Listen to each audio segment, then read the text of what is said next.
Busy few weeks for you. Yeah, it has been. I'm tired. Yeah. What do you make of the media's performance this year? What's your assessment of them? Man, it's like the answer's obvious, but I'm trying to find the words to really. I mean, it's not. I view the corporate media apparatus in not just the United States of America, but in most Western countries as essentially state propaganda. They might as well be state media. There's essentially no difference there. Their job is to cover for powerful people and to spin the narrative that those powerful people wish for the plebs to believe. So I think that's always been true. Like there's nothing drastically different in this last year as opposed to, 50 years ago or something like that. And if you look at the way, the media lied the United States into Vietnam or something like that, or, this is always what they've been in the business of doing. What's striking to me about the last year is how profoundly stupid the propaganda has become and kind of their inability to adjust to the new facts on the ground. So, something like, just for one example, which I guess I care about because he's a good friend of mine, but so Tony Hinchcliffe, when he speaks at the Nazi rally in Madison Square Garden, if you are at all plugged into like social media or this world of internet shows that we're a part of, you just kind of know this video has gone viral. I mean, there's, the video of Tony doing his insult comic routine is you'll see one clip on Twitter that's got 3 million, another has 7 million, another has 600,000, another has that. Now, CNN at the same time is getting like 200,000 views on their daytime show. And this show is telling you that a speaker made a comment at a Trump rally, but everyone who's seen that is also seeing the actual thing. Like they can literally see that you're lying to me. So like you got to step it up here, guys. You got to adjust, and they just didn't adjust. They and the lies. It's not that they're lying. That's nothing new. But the lies, like Joe Biden is sharp as a tack. And Kamala Harris is a phenomenon of joy. And, like they were just so blatant that it's like, well, of course, nobody's going to be fooled by this or next to nobody. So I think the best thing that's come of this election and the fallout since is that even the corporate media has finally had to admit that they're not the mainstream anymore. And that to me has been really fascinating watching them. They're like, well, I guess the real action is over here with Joe Rogan and with all these internet shows and not with us, which has been true for a while. You could just look at the numbers. It has been true but to see them finally have to grapple with that has been glorious. The best clicks that the mainstream media now get are commenting on what independent media is doing. Yeah, and for good reason, man. Like, there's been a lot of discussion about this lately, and I had Sam Harris called me out. You've been making friends, him and Chris Cuomo. You've been making friends. Yes, that's right. Yes, my dear friends, Chris Cuomo and Sam Harris. And what he said was that, he was like, listen, Joe Rogan has some comedian Dave Smith on to break down the history of Ukraine or the Israeli-Palestinian conflict or something like that. And I'm sorry, but that's not, what are we looking at this guy like he's the next Henry Kissinger or something like that? And to be clear, I get his point. Like he's not entirely wrong. Sure, it is kind of ridiculous that we don't have serious, credible institutions and we don't, okay, there's a fair point to that. But if you're just being honest and not, as Sam Harris is, trying to rationalize away why he's not wrong for getting all of the major stories wrong over the last few years, the truth is that, look, shows like this and shows like Joe Rogan's show and shows like a whole bunch of these internet shows, there's just what's going on is just levels more intelligent and thoughtful and interesting than anything that's happening at CNN or ABC News or any. It's like, it is the dumbest. I mean, I just was listening to I don't know if you saw this, but there's a clip. One of the, I can't remember her name, but she's one of the CNN ladies, and she's being interviewed about what went wrong in this election, and I'm listening to it, and it's just like the dumbest take. Like, there's not one thoughtful moment. There's not one thing where you go, oh, okay, that. And I'm somebody personally who's like, I really enjoy reading like brilliant left-wingers, brilliant right-wingers, libertarians, all types of different views. If you're thoughtful and interesting, I think there's something that can be gained from their work. I am certainly not a left-winger, but I think Noam Chomsky is like must read stuff. Like, you're missing the game if you haven't read Noam Chomsky. I promise you will benefit from reading him. And like, so I'm just saying, if you're just objectively looking at this, I'm sorry, Tucker Carlson and Glenn Greenwald sitting down and having a discussion is just light years more intelligent and thoughtful than anything that you'll ever catch out of any of these corporate media outlets. And so, like, for them to all look around like, well, this is ridiculous that we're relying on Joe Rogan and Dave Smith. Like, yeah, okay, it is. But it's also for a reason. Well, look, it's the best that we've got. You're right. Right. The fact that the mainstream media is totally bereft of any honesty or useful or interesting insight is not good. And yeah, is it a damning indictment of our media landscape that we have to turn to you and Rogan for like accurate analysis and insight, or at least something which is original, or at least something which is said because you believe it, as opposed to because it's what you think is socially acceptable or will toe the party line or will get the outcome that you want. That's not to say that people don't have their own, everybody is pushed by biases that they're conscious and unconscious of. But yeah, damning indictment, indeed. And yet, who do you propose that we speak to? It's the same conversation. I have this all the time around masculinity. People will happily point their finger at a number of role models that are often held up for men and say, we don't like them. I'm like, okay, who do you suggest instead? And there's no one. So it's like, right, okay, identifying a problem without proposing a solution seems unuseful. And yes, should we be turning to Dave Smith and Joe Rogan to be like the fucking harbingers of truth in 2024? Alas, here we are. Yeah, well, that's exactly right, And if the institutions had done a better job, none of this would exist. I mean, if you think about this, the head start that they had on all of us, not to mention the fact that these are, even listen, Joe Rogan has some money in the bank, but he doesn't have anything like the resources that CNN has. He doesn't have a multi-billion-dollar operation. You know what I mean? Joe Rogan's like a few guys. That's his whole operation. And so it should say something that he's not only caught them, but has lapped them several times over. And, that's kind of unfortunately where we are. And I get your point on the masculinity issue. I think it's like the perfect comparison where, okay, you may not like Andrew Tate or someone like that, but I don't know, for these for a 20-year-old young man who's had nothing his entire life except is probably grown up without a father, was probably thrown on Ritalin or Adderall or something like that when he was a kid. Every teacher has been a woman. Every college professor or any influence in his life has had nothing to say except that masculinity is toxic, and that somehow if you want to get up and run around, like from the first grade, if you want to get up and run around, that's worse than someone who wants to sit and listen. And like, I'll tell you, I have a son and a daughter, and it is, when my daughter was, I remember when she was like a year and a half old, and she would sit on my lap and she would stare into my eyes, and we'd play like patty cake, and she'd like touch my face because it's so sweet. And my son, from the time he was a year and a half old, like if you tried to put him on your lap, he was diving off head first, to go sprint into the wall and then fall down and then, either start crying or crack up laughing or whichever one it's going to be. But so it's like, oh yeah, from the very beginning, we're instilling in these kids that masculinity is bad and femininity is good. So of course they're going to look for somebody who could be so again, to your point, it's like, okay, so if you don't like this guy, well then provide something. Usually, right?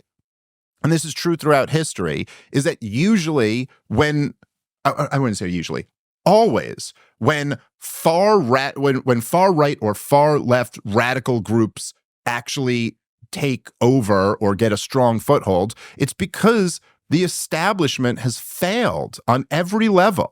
And you picked the historical example. That's always the case. And if the establishment is doing a great job, listen, if we had peace and prosperity and, you know what I mean, like a healthy society, there's no way you would see the far left and the far right gaining as much traction as they are today. Why do you think it is that it's all either the Bernie Sanders wing or the right-wing populist wing that has any traction amongst voters? Because the establishment has failed.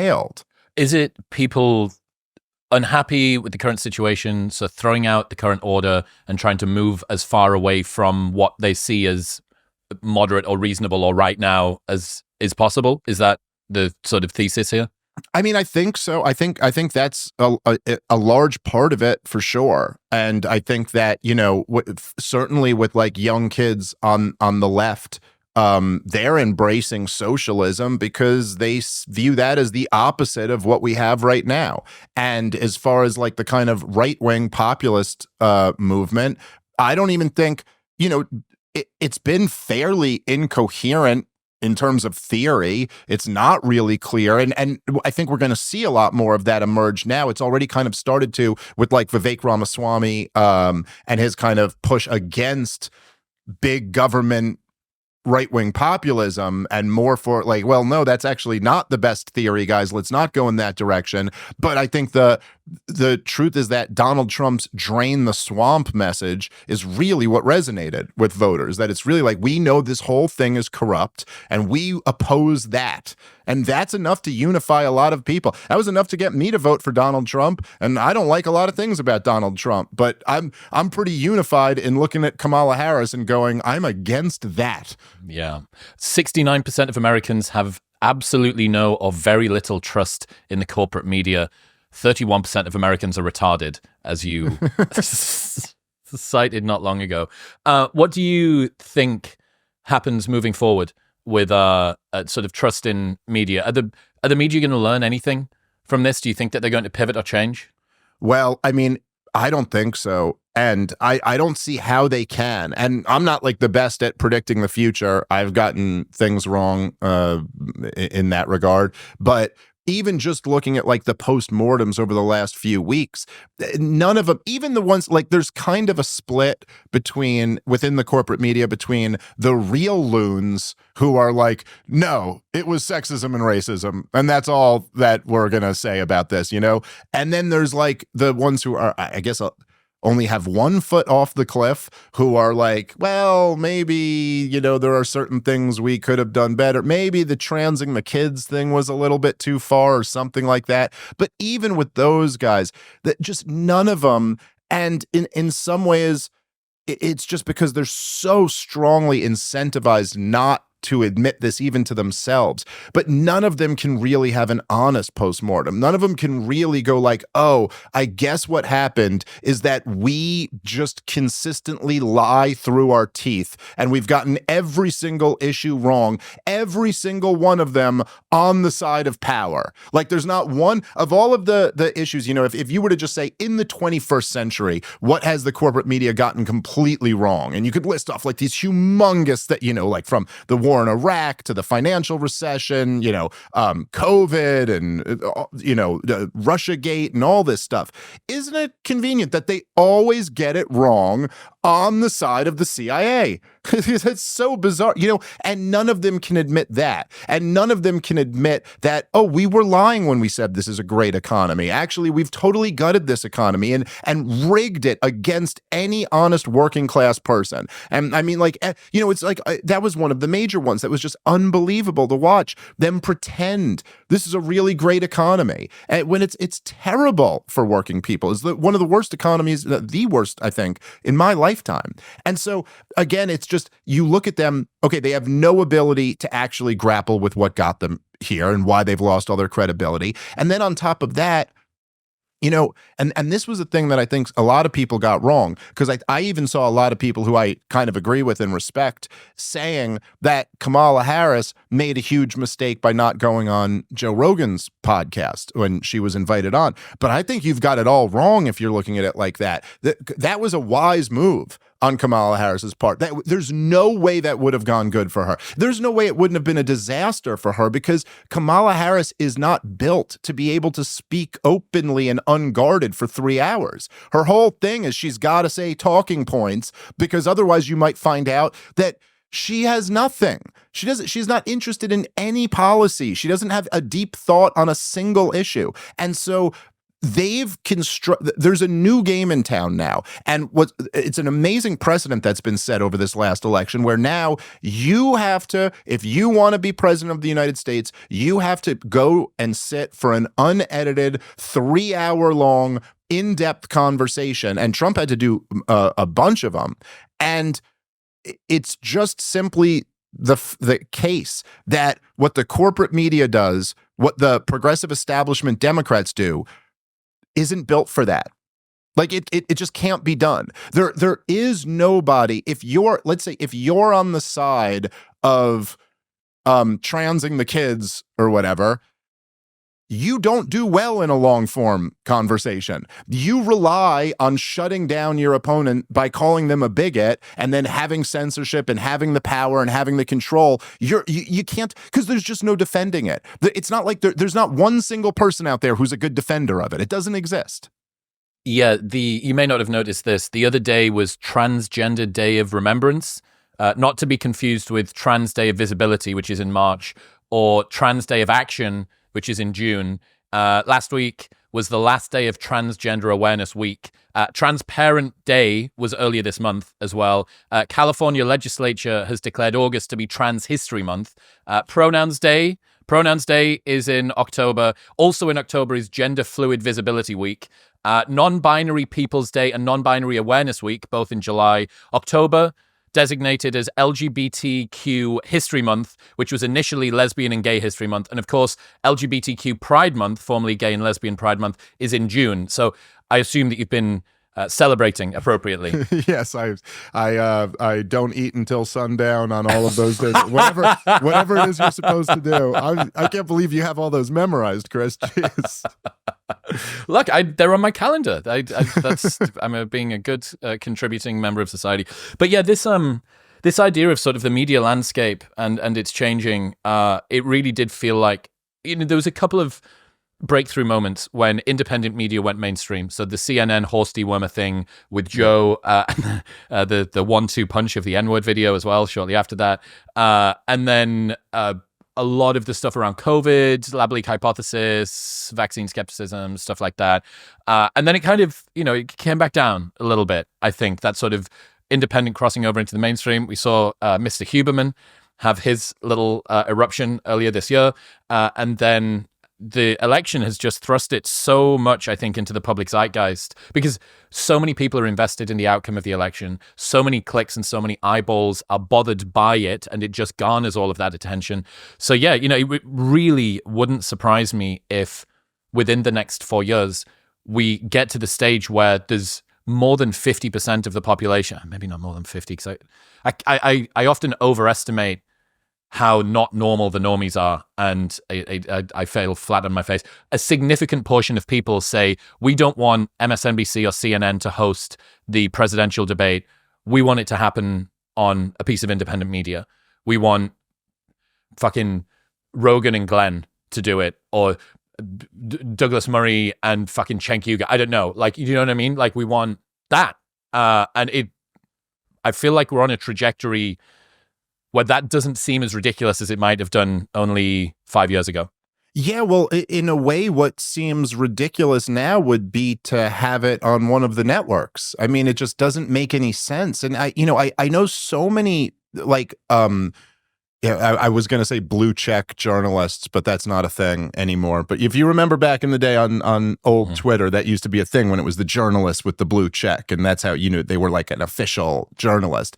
But I remember all of them for years just like deriding Twitter and podcasts, and it'd be like, Twitter isn't real life, and the podcast bros are upset. Does that even really matter? And I remember always looking at this and being like, guys, it's as much real life as the New York Times is real life. Why isn't it any? It's a show. What we're doing right now is a show. There's two people, there's cameras, there's a microphone. Who cares whether it's on the internet or it's on FX or something like that? It's like what matters is how many people are watching. And there's just way more. There's just no, listen, if Elon Musk and Joe Rogan decided they wanted to host the next presidential debates, we all know that would get not more views than if Jake Tapper were to host it, but like by orders of magnitude more viewers on it. So why? It's just the more you look at it on paper, you're just kind of like, oh yeah, it would make no sense to go in that direction and all the sense in the world to go in this direction. And all things being equal, that's probably what you're going to get. Just to try and play a bit of devil's advocate for sort of the other direction, is there... Because for all that I love and am a part and will happily contribute to the degeneracy of the independent media space, there is a bit of me that thinks, well, I never went through formal media training. I'm not held to any particular standards, fairness, unbiasedness, all the rest of the stuff. Even if the media has totally disregarded those, et cetera, et cetera, et cetera. Is there a place, or is there a case to be made of how we could salvage that other side of the fence, the more sort of corporate legacy media thing? Because I would benefit massively if everyone just fucking discarded them and came over to our side. But there is a bit of me that thinks, well, they've split tested a lot of how media works for a long time. They have the money behind them. It just seems like they're pointing in the wrong direction. And if we could just adjust the direction a bit, maybe we could have two really fantastic worlds that presented the public with information.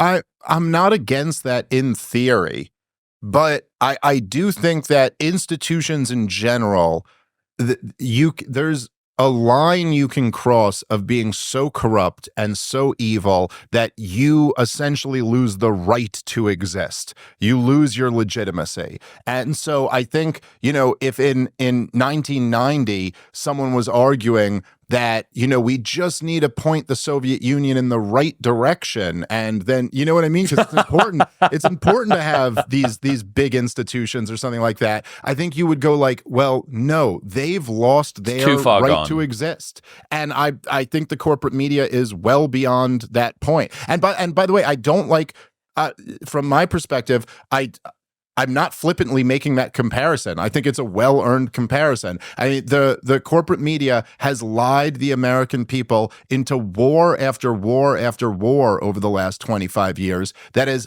I mean, millions of innocent people have been slaughtered over these conflicts, which they weren't mistakes or things they got wrong. They were blatant lies. And some people in the corporate media may have just been parroting these lies and not known that these were lies. But all you got to look at, right, to understand, because I love talking about this, but all you got to look at is you go, 4-star General Wesley Clark, who's on tape on Democracy Now! Saying that in 2001, he saw the plans that were not only to go topple the government of Iraq, but also Libya and Syria. And I think, I forget the other, I think Lebanon was in there. And there's a whole list of countries ending in Iran that we were going to go topple all of these governments. And then years later, 2 years later, when we went into the war in Iraq, they said, oh, it's weapons of mass destruction. And he was in bed with Osama bin Laden. And then when we went to topple Gaddafi, they said, he's about to go genocidal against his own people. And then when we went to topple Assad, they said, oh, he's going genocidal against his own people. And they make up the lies to justify the plan that was already the plan from well before any of this nonsense was going on. And as a result of those wars, if you add them all up, it's in the millions of innocent people, trillions of dollars wasted, the whole region destabilized. Like, if that's not enough to say, yeah, you've lost your legitimacy, you've lost your right to exist, especially when your role was supposedly to inform the public. And the role, because again, this is why I make the comparison to the Soviet Union. In theory, your role was to help the working class. Your role was to be the champion of the people, and you've been the greatest enemy of the people. Well, then I'm sorry, there's no righting that ship. The the correct answer is to abolish that institution. Well, they're committing such seppuku, I think, that people are losing faith in them. Like, think about the last 5 years or so. I find myself being very sort of non-conspiratorial, very like hopeful about institutions. I still think universities got a strong place to play, et cetera, et cetera, et cetera. And for me, right, canary in the coal mine who's got fucking lungs of steel to withstand this stuff, I'm like, yeah, they suck. Like, they absolutely suck. And I just, it's been faceplant after faceplant after faceplant. And yeah, when it crosses over, I've got this rule, the parental clout gauge. So a story hasn't reached real mainstream significance when it's on the front page of the New York Times, when it's trending on Twitter. It's when your dad messages you about it on Facebook Messenger. Like, that's when it's really broken through. Like, he sent me a message not long ago saying, I see your friend Mr. Rogan is in the news again. I'm like, holy fuck. Like, this has really, really broken through. Another one a couple of years, 18 months ago, that Andrew Tate, spelt T-A-I-T, that Andrew Tate's a nasty piece of work, isn't he? I'm like, fucking, wow, Tate, you really reached global domination because you've managed to get my dad in the northeast of England.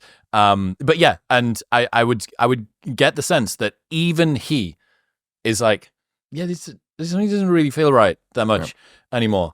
So yeah, maybe they're not going to learn. And I don't know, maybe Substack and the free press and live streams and all the rest of it, maybe that's going to be the next sort of media landscape. But I feel like there's a lot of stepping up to be done there in terms of sort of the volume. Another point that I'm sure you've heard talked about before, I'd love to get your take on, the boring stories that get covered. There is still a place for like meteorological insights and surveys on like really, really boring stuff that the press kind of still has a hold over. And hopefully they're not fucking about with what's happening with the weather or whatever, but maybe they are. But with that, like, who's going to come in and who's going to fill that hole? Who's going to fill that vacuum? So yeah, there's a lot of changes to be made. Another trend that we've been seeing recently is exit, this departure of journalists and users from X. What do you think of this and the move to Bluesky and sort of the social media landscape and how that's going to get partitioned? Yeah, well, I mean, I think there's this which I think, if you think back to like around 2016, 2017, when whenever it was that like you remember the Ben Shapiro and Jordan Peterson and like the kind of like owning college kids video first destroys started? Yes, it used to be like the that Snoop Dogg song would come on in their classes and they'd be smoking.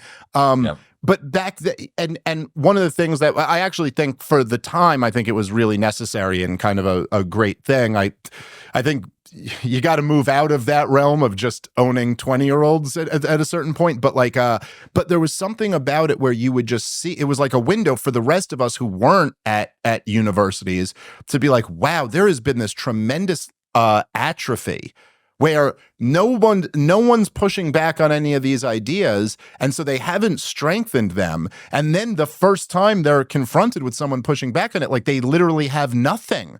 They have nothing. It would be as simple as like some 19-year-old would be like, I was born a man, but I identify as a woman. And like Ben Shapiro would be like, how come you're not a tree? And they'd be like, like, oh my God, he owned her or him or whatever. And there's just this dynamic where there's been a tremendous weakening.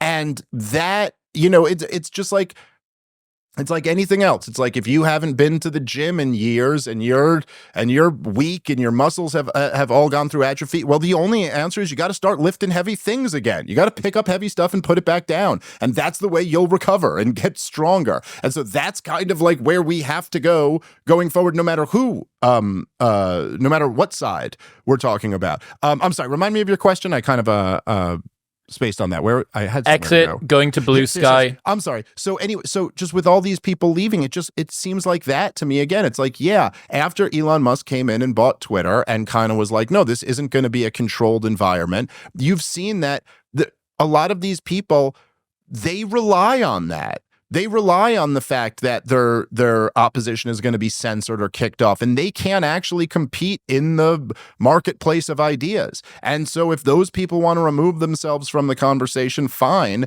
but that's not going to change the dynamic, I don't think. I mean, that's not going to change which shows have big audiences, which accounts have big audiences. And if they want to go there, I've saw it. What was it? One of the pollsters who got this election all wrong was like, I'm leaving and going to Bluesky. It's like, what? To go get things wrong by yourself? Okay. Like, have fun, Yeah, it's weird, man, because if you just say the headline, richest man in the world buys social media website and then endorses candidate and pushes him to 200 million people, like just that headline is like, fuck, like that, I don't know, that sounds like a lot. But on the flip side of it, so many people on the left were happy with the finger being pressed on the scale when it was going in the other direction. And the question now is, well, okay, is the sense that people have of Twitter becoming very right-leaning and the suppression of people on the left and all the rest of it, is that it? Or is this just a move back to balance? And what you're doing is, it's like going from cold water to lukewarm water that feels really hot because you were just so used to having this situation before. And it's like, well, I don't know, the people that were getting suppressed or having their accounts deleted for misgendering people or misnaming people or all of that stuff, restrictions, all of the stuff that came out, They stuck about for the most part. Yeah, there was Gab and Truth Social, but everybody kind of still played in the pool. And it does feel a little bit like, well, I don't know.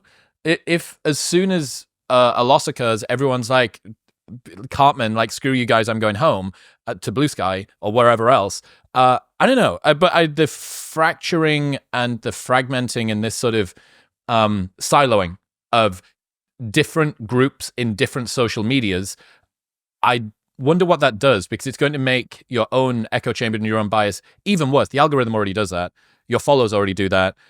You don't even have the offset now of outrage stuff that comes in, apart from, I guess, maybe things from other platforms put across onto yours. But then when you see the replies of that, everybody agrees with me. So I wonder whether the myopia on both sides is going to increase more, given that people are going to cross-pollinate. The misunderstanding that everybody has of everybody else's views also going to increase more, because you never get to see a reasonable take. You never have a discussion that brings that volume down, although maybe you weren't having that before in any case. I don't know. No, I mean, I agree with all of what you're saying. And, just to the first part there, I could see looking at it on paper and going, hey, the richest man in the world bought this platform. He throws his capital and his influence behind a political candidate. And I could understand people having an aversion to that. But the truth is that is just the way of politics, whether you like that or not. I mean, well over 100 years. So what was it, 1912, when Woodrow Wilson ran for president? He was funded by the big bankers.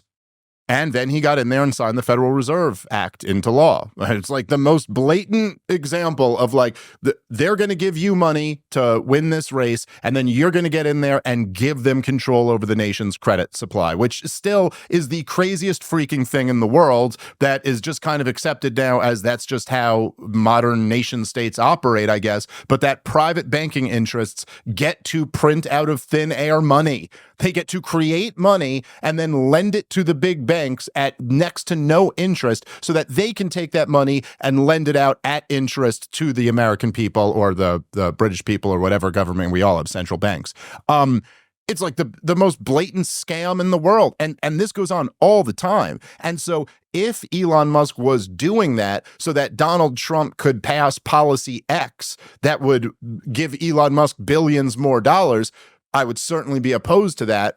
It's a little bit different if he's just doing it because he believes in the candidate. And by the way, I mean, if you're talking about giving Donald Trump a whole bunch of money in order to get a policy that you want, I think Miriam Adelson would be the one to look at, not Elon Musk. And so obviously, George, now Alex Soros, do the same thing for Democrats. So yeah, I mean, that's the game, for better or for worse, and mostly for worse.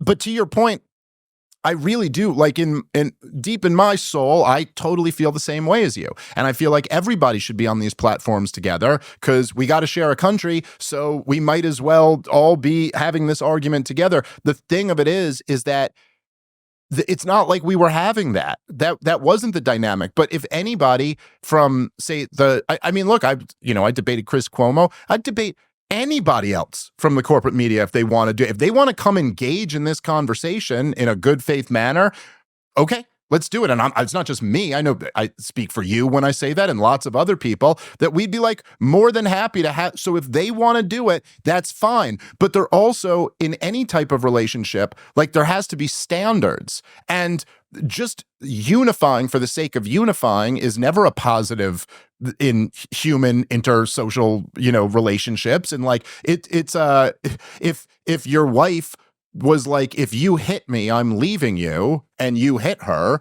like that's a reasonable standard for her to have. And like be like, no, sorry, you have to not do that in order for us to be together. And so my thing is kind of like, after like all the years of censorship and all of the years of like COVID tyranny and all of this other stuff, it's like, okay, hey, if you want to come be a part of this conversation where I'm arguing that you got all of that wrong and it was evil what you did, then fine, come prove me wrong. But if you don't want to do that and you'd rather leave, fine. But the standard is going to be that neither side gets censored.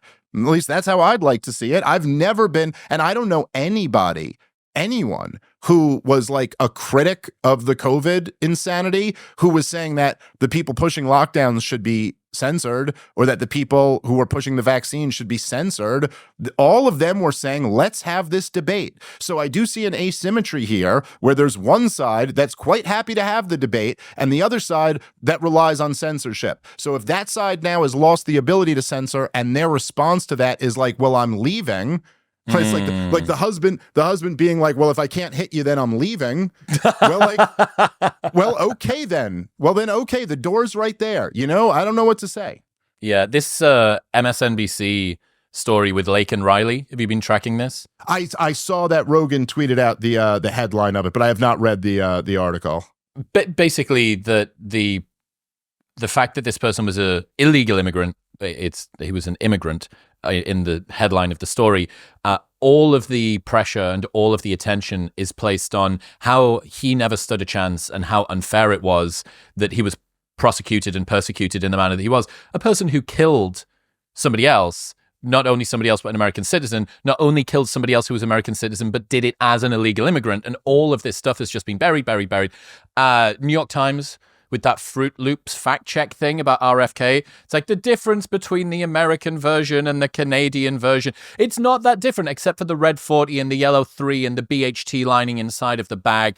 And this fucking The View with this dragon believer thing about Rogan. So for all of my whimsical British sentimentality about, Dave, maybe they're not too far gone. Maybe we can. I'm like, guys, I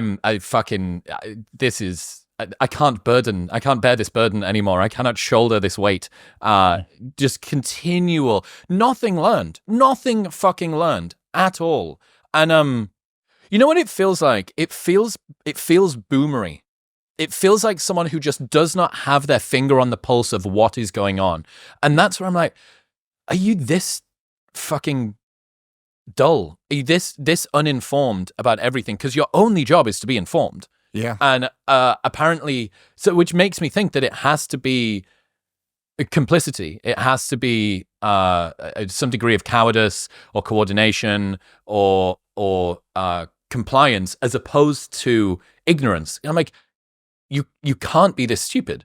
Well, and also, I mean, I think a lot of it is just being stuck in your ways. That old saying, you can't teach an old dog new tricks. Like, there's a lot of wisdom to that. I don't know about you. Like, I feel it the older I get. I mean, I remember being like 20, and it's almost like everything's a possibility. You don't even know who you're going to become as a person. But the older you get, you're kind of like, yeah, I know who I am. And we're not changing that at this point. Like, sorry, we're far past that. I mean, I could tinker around the edges a little bit, but I mean, the New York Times one was that I saw someone, actually, I first saw it because someone posted like just a screenshot of the text, and I read it, And then I was like, I got to go pull up this article. There's no way. There's just no way that this was actually, but he got that wrong. Like they literally say he got that wrong. And then the next sentence is how he got it right. It's just unbelievable. But I think so many of these guys, it's just like, this is what they've been doing forever. And this is what I was saying before. It's stunning, but the inability to grapple with this new situation and that the facts on the ground have changed and you're just going to pretend that it's the same old world. And particularly when the disparity in audience is so large, like it's like, okay, you're not even winning. You're still doing this thing and you're not even winning. Yeah, like let's say you do a show and it gets like 2 million, views an episode, and I do a show and it gets like 2,000 views an episode. And you're going to lie about me. You're going to say, hey, Dave believes all these things that I don't really believe. Well, okay.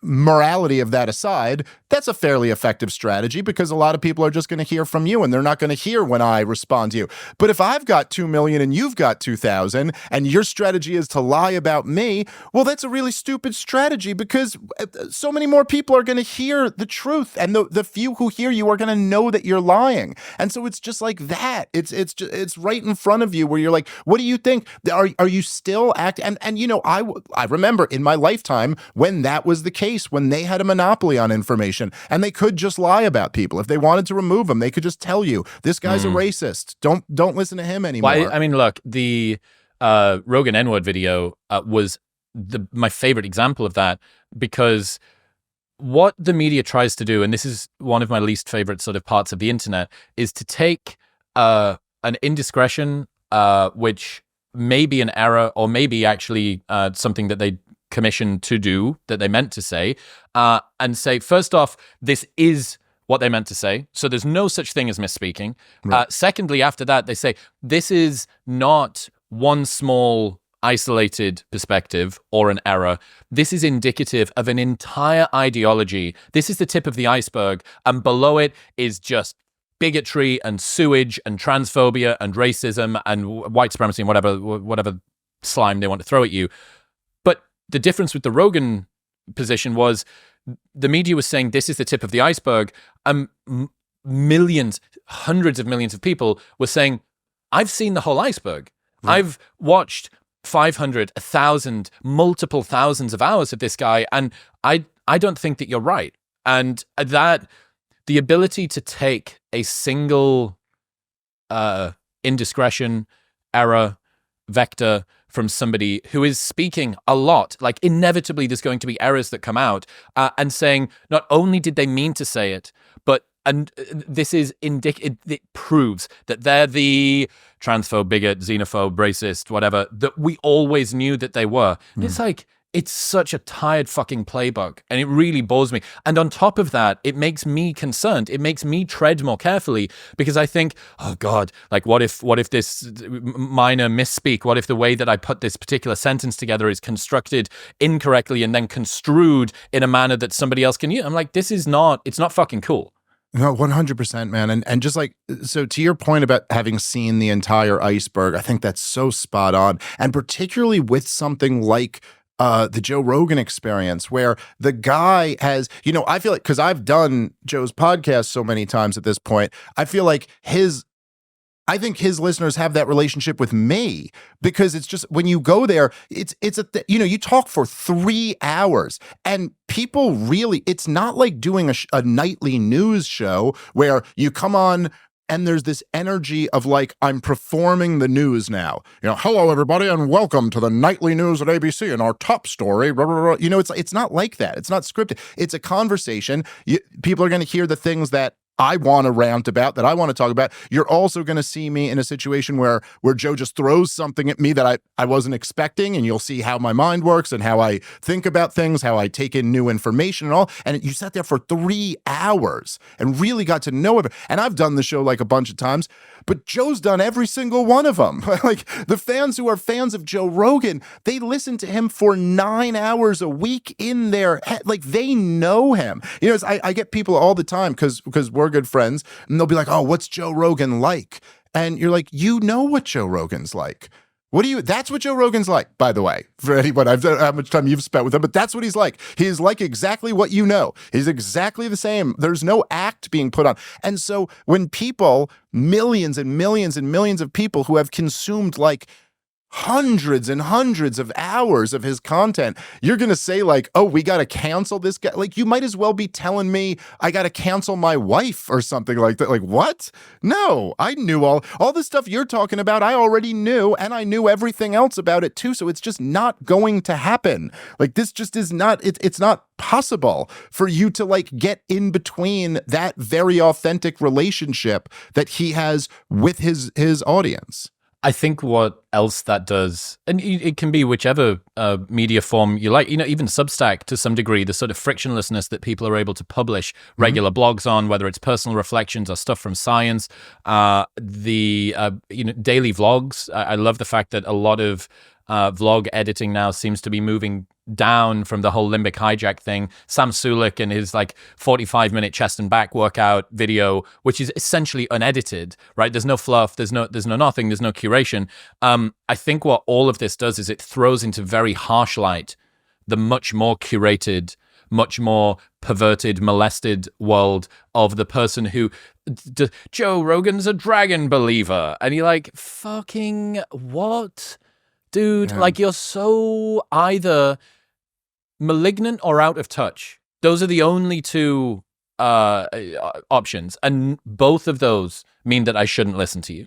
Yeah, and this has always been one of the worst things about, which you kind of touched on just now, but one of the worst things about political correctness, or like wokeism, as it's called now, is that it does like, when you set up this system where there's like third rails everywhere that you're not allowed to touch, and if you touch them, you're supposed to be ruined now, and that is supposed to define everything about you.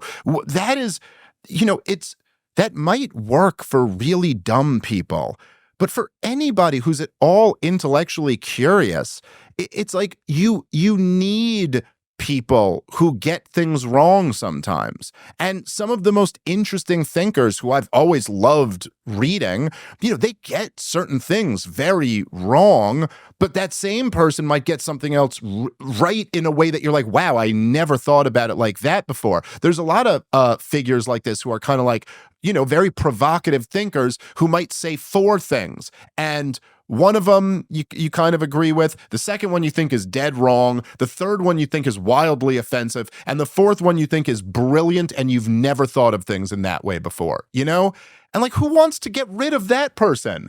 Those are the best people. Like, those are the ones who are really fun to like read through and kind of, stretch your own brain by thinking about what they're thinking about and what you agree and what you don't agree. And I hate, and not just hate, but I like very bitterly resent anyone who ever tries to make me live my life that way, who try to make me be like, well, I'm a little bit concerned about talking about this topic because people might think I'm a bad person. And in fact, part of the reason why those types of people are so important is because when it really hits the fan and there's like totalitarianism is on the rise and everybody's falling in line, well, who's going to have the personality type to stand up and be like, no, I'm against all of this. It's not the conformist conventional thinker, it's the people who are outside of the box. And so, yeah, Joe definitely has some views that are outside of the box, and he likes getting into conspiracies and he likes talking about like all this stuff. But at the same time, that's, I think, to most people who listen, at least, that's part of what makes it so fun and interesting. What you've mentioned libertarianism a couple of times there as a card-carrying member. What do you make of the place of the Libertarian Party and that sort of position at the moment? Because it seems to me like the right is going down and the left is going up. So you've got sort of this split, but I assume to you there is more down to be done and less right that would be useful. Well, yeah. I mean, I think that the way I look at it is that I think so. I mean, I'm a libertarian. Forget the party. I'm a libertarian in terms of my worldview, because I think that the the greatest struggle in the history of humanity is between tyranny and liberty, and I think that liberty is the key to a moral and prosperous society, and that governments are agents of aggression, and that they bring nothing but destruction, especially when they're out of control and not reined in, as most current governments in the West are. In terms of the party, there's, third party politics in the United States of America is the entire system is rigged against third parties. And so there's, the prospects of like the Libertarian Party taking over the Republican Party or something like that is not happening anytime soon. I did think that Angela McArdle, who's the chair of the party, did a phenomenal job this year in really kind of reimagining the role of this third party that is pro-liberty, and was able to get a bunch of concessions, maybe isn't the right word, but assurances from Donald Trump before he won. And hopefully he comes through on at least some of those. But I think that what the country needs is liberty, and what the world needs is liberty, but particularly, in the United States of America, which is what I know the most about. I mean, even in Donald Trump's, this drain the swamp, clean out Washington of corruption. Well, I think the libertarians have a lot to add here in an understanding that the essence of the corruption in Washington, D.C. is that the government is so big. That's really why it is so corrupt. Like, definitionally, that's why. When you have a government that's spending, and I think we're going to top $7 trillion this year, is the biggest, most powerful organization in the history of the world, and they get their money through the threat of force. I mean, it's not like it's a big company that just has a product that everyone wants to buy. They get their money because they say, you pay us or we will throw you in jail. And then they print the money, which robs your value from you, or they can borrow the money, which is just a promise to tax you in the future. Well, when you have that, you have an organization that is extracting wealth from the American people and then handing them out to their political cronies. And this is why there's more millionaires in the suburbs of Washington, D.C. than there is anywhere else in the world. That's the corruption. That's it right there. And so the only answer to this is drastic cuts in government spending, which I will say with like the Doge stuff, I know it's not like an official government department, but it does make me excited that is at least, inserting that idea into the consciousness of the American people, that like this is what draining the swamp actually looks like. Yeah, it must be terrifying if you're one of these lots of skeletons in your closet, middle management, bullshit, government bureaucrat people. It must be like the specter of an autistic guy and an Indian guy bearing down upon you. Must be like, oh my fucking God. Yeah, and especially like an autistic and an Indian genius. Like, they're not even just random guys. You're like, oh man, these guys are really good at getting stuff done too.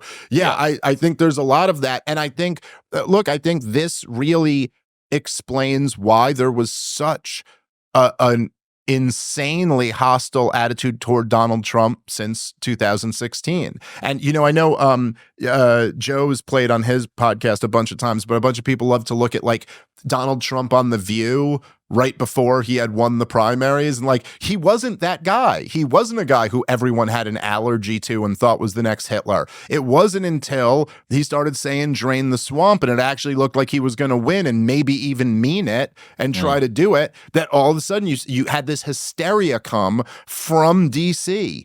And I think what you just said explains it perfectly. Like, that he just terrified all of these people who on some level know that they're parasites, and on some level know that they do not perform a useful service that they could voluntarily get money for. We saw Elon do this at Twitter, right? He got rid of some absurd percentage, and it was just him and like 20 Asian guys.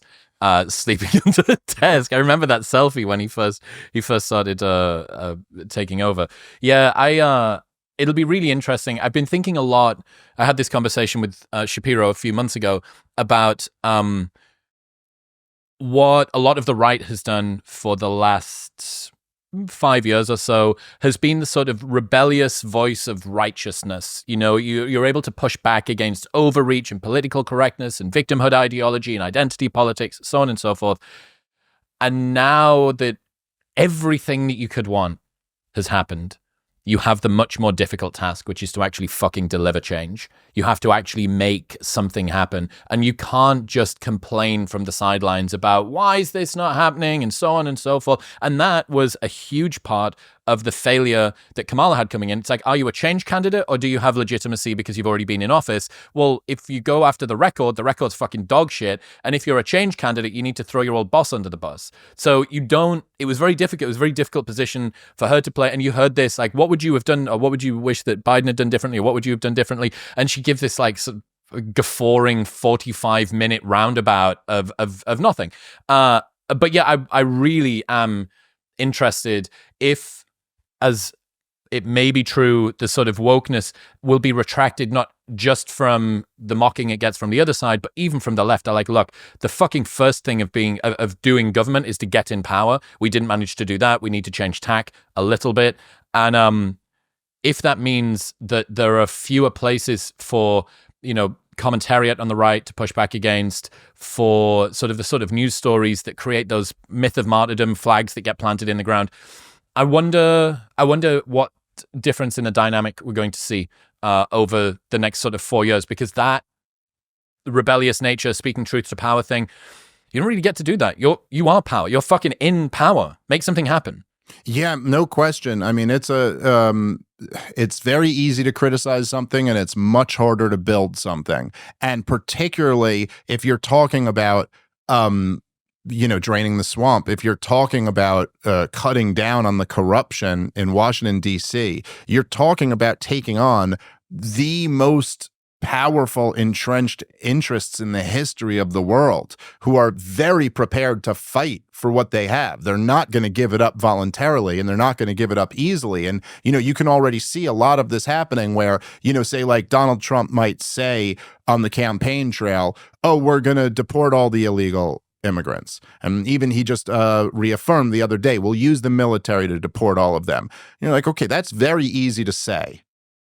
Try implementing that, because you are going to get resistance on every level, and not just on like local law enforcement in blue areas, but activists, the media, every story of some humanitarian catastrophe that happens along the way is going to be blown out of proportion. Some mistreatment of some poor migrant that's been evicted and separated from their child, etc., etc. Which inevitably will happen if you are actually trying to deport every single illegal immigrant. And so then, whereas that might be great campaign rhetoric, then you have to make a whole different calculation when you get in there, which is like, okay, how do we actually accomplish this? And this was really the failure of Donald Trump in his first term, is that he didn't have any idea. He had absolutely no plan. I mean, like, he may have had some ideas in his head about how we'll do this, but I don't think he ever really understood how deep the swamp was or what they would come after him with. It's like,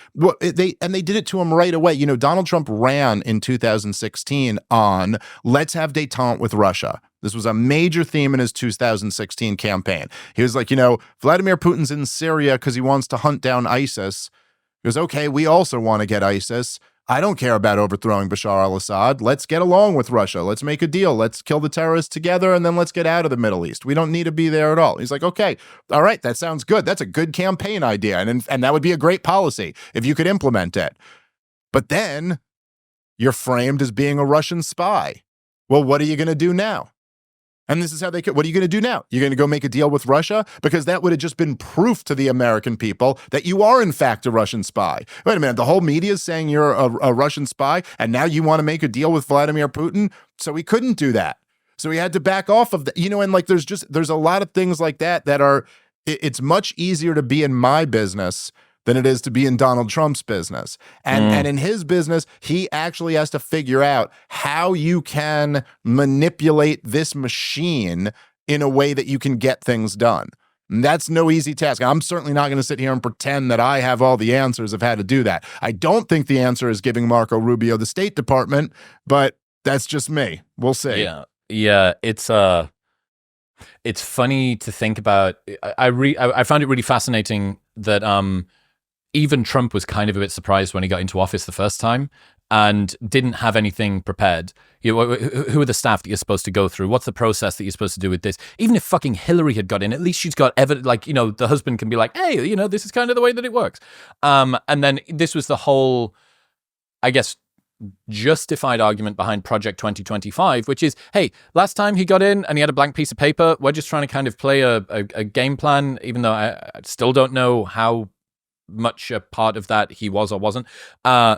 But this time, you've been in this world for coming up on a decade. You've had on-the-ground experience last time. You had all of the evidence that you've lost. You have everything that you need. And if it doesn't get delivered, that will be big egg on face. Yeah, for sure. And especially this time, coming in after this guy has been so burned by this system in every way you can. I mean, with the exception of Jack Kennedy, no American president has been more burned by the system. And so you got that. Now he also has not only a much bigger victory than in 2016, but he actually won the popular vote. And there also has been this incredible cultural shift where it seems to me that kind of the shock troops on the ground, meaning the people, the kind of useful idiots, the young leftists who would protest Donald Trump, the Antifa and Black Bloc and all those types, there just doesn't seem to be the same energy there. Like maybe they're just tired. I think they've been distracted because they've been protesting the war in Gaza for the last year. And I think, first of all, I think they're right to protest that. I think it's an absolute outrage. But I think it's just very tough when you've been protesting women and children being slaughtered all year, it's very hard to turn around and now protest Tony Hinchcliffe cracking jokes at Madison Square Garden. It's just kind of, it's hard to get that energy going. But because of that, in 2016, if Donald Trump had held a big event at Madison Square Garden, there'd have been tens of thousands of protesters outside. There was nothing. According to the Secret Service, I think there was like 100 who were there. No one showed up to protest. So what I'm saying is that Donald Trump is uniquely set up this time to be able to get these things done. So if he can't get them done now, that's a real shame. I don't know. Maybe the future will be even better, or even a better opportunity. But at least in my lifetime, I've never seen an opportunity like he has right now. Control of the Congress, control of the Supreme Court, winning the popular vote, not the same resistance behind you. Let's drain some swamps. Pressure is on. Dave Smith, ladies and gentlemen. Dave, fucking awesome, man. I really appreciate you. I appreciate your work. Where should people go? They want to keep up to date with all the things that you do. Partoftheproblem.com is that's what my podcast is, and all my stuff is there. And then I'm Comic Dave Smith on Twitter, and I'm all over the place. Part of the Problem is my podcast. That's all. Thanks so much for having me, Chris. I really appreciate it. Appreciate you too. Cheers, man. Thank you very much for tuning in. If you enjoyed that episode, there is something else you will absolutely love right here.